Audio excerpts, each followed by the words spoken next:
मैं करना चाहिए, तो इसके लिए मैं रेडी हो गया। मैंने ऐसा डर था क्योंकि आजकल अगर देखें तो जो कुछ ए लिस्ट आर्टिस्ट रहते हैं उनके सॉन्ग बिना मतलब अच्छे नहीं रहते फिर भी हिट हो जाते हैं। आपको ऐसा नर्वसनेस था कि डिजिटल ज़माने में मैं किस प्रकार इस लोगों तक इंगेज करूँगा इस सॉन्ग को? नहीं, इसका डर नहीं है मुझे। देखिए, जो चीज़ हिट होनी है ना, जो चीज़ अच्छी बनेगी, मेरे वैसे 8-9 सॉन्ग मैं अब तक कर चुका हूँ, लेकिन मुझे इस पे कमांड, सब पे कमांड है, लेकिन ये है कि इंसान को क्या पसंद आ रहा है। मैं अपने ऊपर, मेरी पसंद कुछ मायने नहीं रखती। अगर मैं 10 लोगों को वो चीज़ दिखाऊं, अगर 10 लोग 10 के 10 बोले कि नहीं यार अच्छा है, तो फिर तो इंसान अपने आप में खुश होता है ना कि ये चीज़ अच्छी है। तो ये गाना सीरियसली मैंने 200 लोगों को सुनाया है रिलीज़ होने से पहले, सबने बोला है, वीडियो भी दिखाया, सबने बोला कि अच्छा सॉन्ग है। तो इसके लिए थोड़ा सा हिम्मत बढ़ी, कॉन्फिडेंस आया अंदर अपने, और उसको आपके सामने। एक्चुअली फैंस को क्या कुछ कहना चाहेंगे? कुछ नहीं, मोहब्बत बस, और क्या।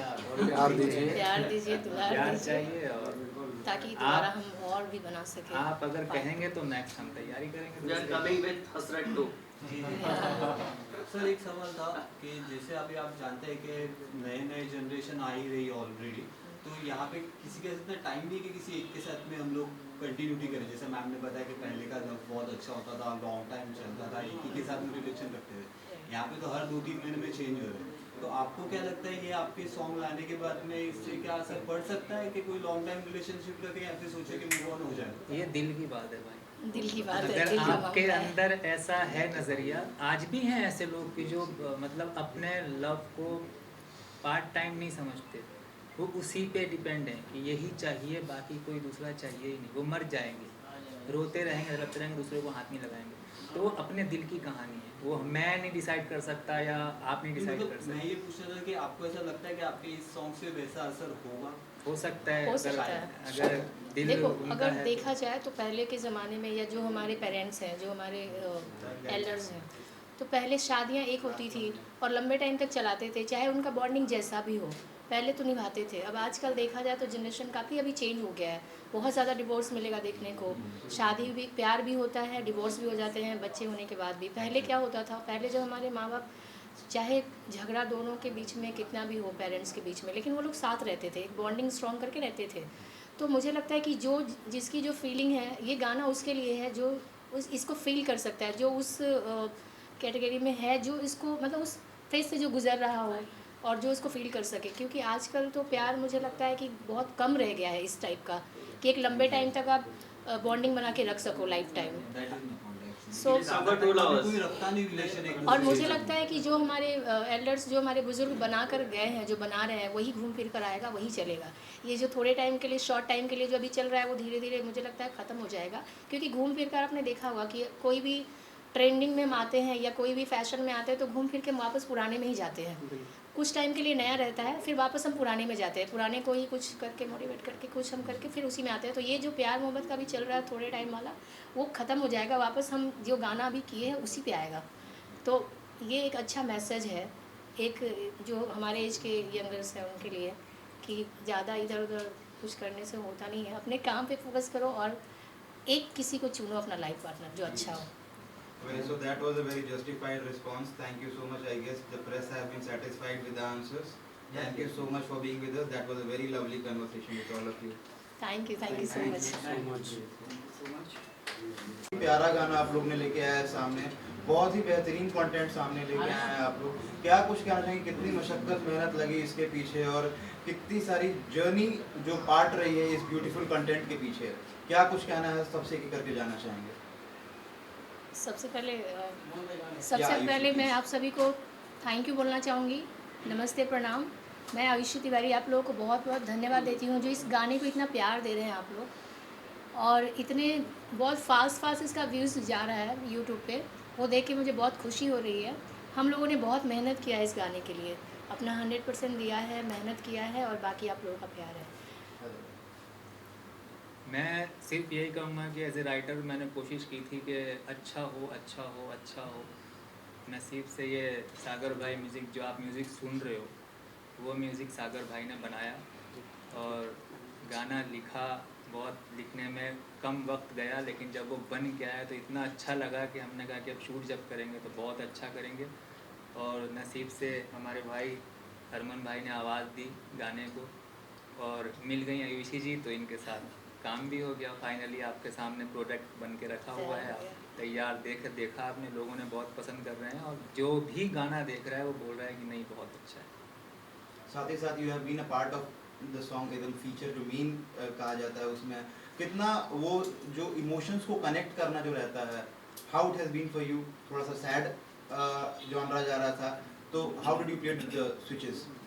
असल में वो कहानी ऐसी है कि कुछ लाइफ से रियल इंसिडेंट पे है ऐसा, मतलब मेरी लाइफ के साथ शायद समझ लें जुड़ाव है उस चीज़ का, और वर्ड्स ऐसे बनते चले गए जो गाने के अंदर लिखे हैं, तो वो कहीं ना कहीं इंसिडेंट है वो ज़िंदगी का, और वो आपके सामने है। हर किसी की लाइफ में ऐसा होता है। सागर सर, साथ ही आपसे जानना चाहेंगे क्या कुछ था दिमाग में लिखते वक्त, जिस वक्त आप बैठे थे इस गाने को लिखने के लिए, क्या क्या चीज़ें चल रही थी कंपोज करने के टाइम पे? हाउ डिड यू प्लान, और वो किस तरीके से कंप्लीट हुआ? एक्चुअली क्या, हम जब कुछ ऐसे ही वर्ड्स मैं गुनगुना रहा था तो कासम भाई बोले सागर जी बहुत अच्छा लग रहा है मुझे गाना, और ये कोई लिखा हुआ है? मैं बोला कुछ लिखा हुआ नहीं है, आप हो सके तो मतलब कुछ वर्ड्स दे दें तो मुझे ऐसा लगेगा कि मैं इसको कंपोज कर सकता हूँ। फिर कंपोज किया तो कासम भाई ने बहुत स्पीड से लिखे और फिर गाना कंपोजिशन किया, तो मतलब लगा जो मतलब हाँ इसको हरमन से गवाना चाहिए।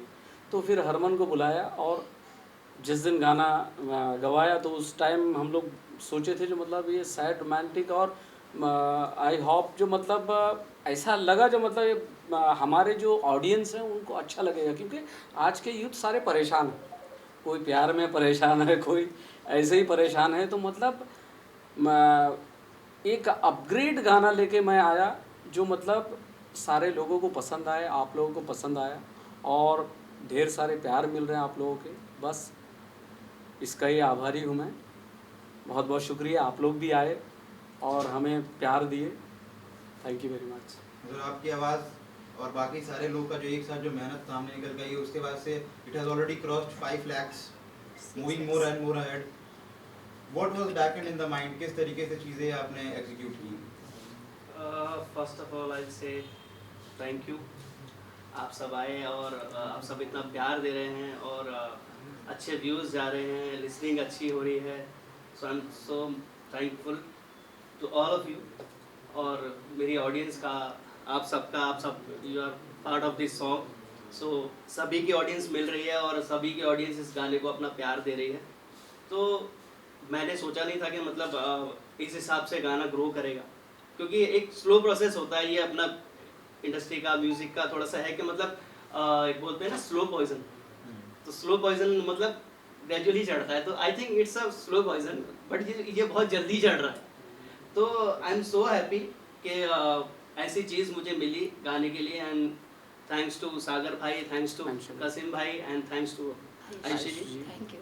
तो and thanks to all of you for making me a part of this song, मुझे चुनने के लिए, एंड थैंक्स टू हमारे डायरेक्टर साहब रितेश तिवारी जी जो अभी यहाँ नहीं हैं, बहुत मेहनत की है बट वो अभी यहाँ नहीं आ पाए हैं, तो उनके बिहाफ पर मैं थैंक्स बोल देता हूँ आप सबको।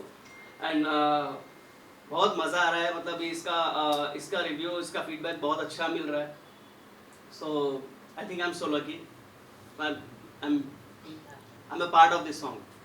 केमिस्ट्री बहुत पसंद की जा रही है आप लोगों की, पूरे वीडियो में देखने को मिला है। हाउ वाज द बॉन्ड, किस तरीके से आप लोग जो शूट के टाइम पे क्या कुछ चीज़ें चल रही थी, how were you guys enjoying the moment? और जो स्टोरी है एक्चुअली आजकल देखा जाए तो हर इंसान के लाइफ में कुछ ना कुछ ऐसा इंसिडेंट होता है जो प्यार तो हर इंसान मतलब करते ही हैं, एक बार तो होता ही है। तो इसमें जो दिखाया गया है कि बहुत ही डीप लव, इसको वी कैन फील कि इसमें कितना डीप लव दिखाया गया है। इनकी जो आवाज़ है और जो इन्होंने म्यूज़िक दिया है, अगर गाना सुनते हैं तो ऐसा नहीं लगता है कि एक बार सुन के हो गया, लगता है कि इसको बार बार सुने अगेन एंड अगेन। तो हम लोग इसमें कोशिश किए थे कि जो गाने को जो गाया है इन्होंने और इन्होंने म्यूज़िक दिया तो उसको हम दिखा सके, उस फील को दिखा सके, ताकि ऑडियंस तक ये पहुंच सके और जो गाने का फील है वो हमारे एक्टिंग के थ्रू दिखा सके। तो हमने उस हिसाब से पहले डिस्कस किया था शूट से पहले, और हमने फिर प्लान किया कि ऐसा ऐसा हम शूट करेंगे, इसमें जो दिखाना है एकदम यंग एज में मिलते हैं दोनों, फिर दोनों को प्यार होता है, फिर कुछ मिसअंडरस्टैंडिंग हो रही है जिसकी वजह से दोनों अलग तो हो गए हैं लेकिन फिजिकली अलग हुए, मेंटली तो आज भी एक दूसरे को प्यार करते हैं। और फिर काफ़ी एज होने के बाद भी एक दूसरे को वही प्यार, और फिर लंबे टाइम तक दोनों शादी नहीं करते हैं और वही प्यार होता है, तो ये थोड़ा डीप है। ये पहले के ज़माने में सुनते थे, होता था, आजकल ऐसा बहुत कम हो गया है, नहीं होता आजकल वैसा प्यार। तो इसलिए मुझे लगता है कि ये जो स्टोरी है वो हर किसी को कनेक्ट कर रही है, क्योंकि हर इंसान को प्यार चाहिए, रियल लव चाहिए। तो हर इंसान कहीं ना कहीं प्यार ढूंढ रहा है, तो इस स्टोरी में वो चीज़ दिख रहा है कि पहले के जो प्यार होते थे, जो प्यार होता है एक्चुअल में ये होता है। कासिम सर, आपसे जानना चाहेंगे, जैसे कि अभी आयुषी ने बताया, रेलेवेंसी बहुत ज़्यादा है, कनेक्टिविटी बहुत ज़्यादा है, फील कर सकते हैं कितना इंपॉर्टेंट हो जाता है उसको राइट डाउन करते टाइम, पेन डाउन करते टाइम, कि वो चीज़ें इतना सिंक करें। और आज के टाइम में वैसे भी एक क्रूशियल राइटिंग बहुत कम हो चुकी है, और ऐसे मीनिंगफुल गाने आना बहुत बड़ी चीज़ है। And I hope it reach to more and more larger audience. क्या टेक है आपका इस पर? नहीं, मेरी कोशिश यही रही है एज ए राइटर। ज़्यादातर मैं मतलब एक्टिंग तो सेकंड पार्ट है मेरा। राइटर मैंने बहुत कोशिश की है कि मेरे जो भी गाने हैं या जो मैं लिखता हूँ तो उसमें मीनिंग्स हो, बिना मीनिंग्स के। या देखिए आज के टाइम पे जो सॉन्ग्स आ रहे हैं वो बहुत अलग लेवल की कहानी है, मीनिंग्स नहीं, रदीफ नहीं, काफिया नहीं। और शायरी अगर कोई चीज़ होती है तो शायरी में रदीफ भी होना चाहिए, काफिया भी होना चाहिए, लेंथ होना चाहिए बराबर, मीनिंग्स होना चाहिए कि हम क्या कहना चाह रहे हैं, लोगों तक वो शेयर पहुंचना चाहिए प्रॉपर। तो मैंने बहुत कोशिश की है, और आने वाले टाइम में भी आप देखेंगे कि मेरे जो गाने आ रहे हैं बैक टू बैक, अभी 4-5 गाने और लाइनअप हैं, वो भी आएंगे। तो सब में गाने में मीनिंग्स होगी, कुछ कहानियाँ होंगी, कुछ किस्से होंगे गाने के अंदर आपको देखने को मिलेंगे। और इसके पीछे भी एक टीम जो होती है उसका बहुत ज़्यादा हाथ होता है। नीतीश तिवारी ने हमारे पीछे बहुत मेहनत की है, हमारा बड़ा भाई। आप यकीन नहीं करोगे कि रात रात भर जाग के इस स्टोरी को लाइन अप करना और क्लास लेना, हम दोनों की बहुत क्लास ली हाँ, उन्होंने कि शूटिंग पे हम लोगों कि ने ये सीन, बहुत- एक एक सीन 20-20 बार किए हैं, अगर नहीं हुआ तो कट। वो सीन डाला भी नहीं है कहीं कहीं पे। बहुत सारे सीन फिल्माए गए हैं, 3-3 जगह हमने सीन फिल्माए, मुंबई में, इगतपुरी बहुत में, सारे तो कट्स लगे और हुए हैं। मड जेटी में। बहुत बहुत सारे कट्स लगे हैं। 6 दिन शूटिंग को कम से हाँ, कम 2 6 दिन दिन। पहले गए थे इगतपुरी, वहाँ पे शूट किया हमने। तो बहुत मेहनत लगती है गाना बनाने में। आप देख लेंगे, खुश होना चाहिए देखने के बाद में। देखा जैसे खुश हुए तो हमें भी अच्छा लग रहा है कि यार नहीं, लोग देख रहे हैं तो खुश हो रहे हैं, अच्छा लग रहा है कि अच्छा गाना किया। लेकिन गाने के पीछे जब इतनी मेहनत होती है तो मैं सोच रहा हूँ कि फिल्मों के पीछे कितनी मेहनत होती होगी। बहुत बड़ी कहानी है, इसी के पीछे हमने बहुत मेहनत कर दी है। जैसा कि आपने बताया, हसरत is not only hit, it's gonna be super hit. आने वाले टाइम में और क्या क्या जो एल्बम्स के बारे में आपने जिक्र भी किया, क्या कॉन्सेप्ट्स हैं, क्या कुछ चीज़ें, अगर आप थोड़ा बहुत हिंट दे पाएँ अपने चाहने वालों को तो? अभी आपने देखा कि फ़ोटो से कहानी शुरू हुई, फ़ोटो पे कहानी एंड हुई। अब इस फ़ोटो को दोबारा शायद तैयारी कर ली है सागर साहब ने कि गाने का सेकंड पार्ट अब बनाएंगे। सेकंड पार्ट में मिलाने की कोशिश करेंगे बस जो बिछड़ आगे गए इस गाने में। आ रहे हैं 3-4 सॉन्ग बैक टू बैक आगे। म्यूजिक के बेस्ट पार्ट की बात करें तो आप दोनों के लिए बेस्ट पार्ट कौन सा है? मेरे लिए तो बेस्ट पार्ट है जो लास्ट का। एक्चुअली मैं थोड़ा इमोशनल भी हो जाती हूँ, जो इसका एंडिंग है वो बहुत ही सैड है। तो मुझे बहुत सारे कमेंट्स भी आए हैं कि मैम जब दूसरा गाना आप बनाओ तो उसमें दोनों को मिलवाओ, मतलब लड़का लड़की दोनों को मिलवाओ। तो मैंने बोला ठीक है, मैं मेरे डायरेक्टर को बोलती हूँ, राइटर को, कि भी नेक्स्ट टाइम मिला दो। तो मुझे थोड़ा सा वहाँ पे लगा कि जो स्टोरी है, मतलब लंबे टाइम तक डिस्टेंस है फिर भी प्यार है, तो वो मेरे दिल को कहीं ना कहीं टच करता है कि यार पहले का प्यार कैसा होता था, कि प्यार अलग रह के भी अब आजकल क्या होता है, अगर 4 दिन आपकी